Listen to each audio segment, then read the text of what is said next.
Stand Yamaha, Fabrizio Corsi, una novità molto importante, le 4 lettere magiche GYTR adesso le troviamo anche su una moto da fuoristrada. Una moto da fuoristrada e sulla Tenere One Rally. Finalmente completiamo la gamma GYTR arrivando nel mondo off-road.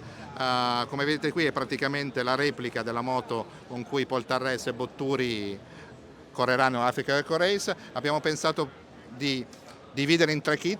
Un kit performance dove oltre all'SU c'è la marmitta Krapusch in titanio e una serie di componenti dal carte frizione per favorire lo smontaggio della frizione.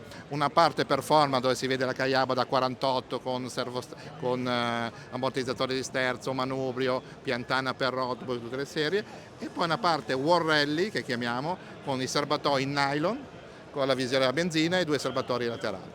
Ovviamente si potranno anche acquistare i singoli componenti sul sito Yamaha GYTR.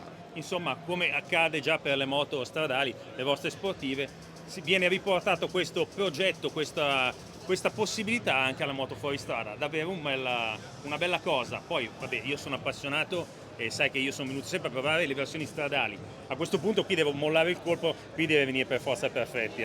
Mi sa di sì. Fabrizio, ti ringrazio tantissimo, mi sa che ci rivediamo Ciao, dopo. più tardi. Ciao, grazie. Ciao.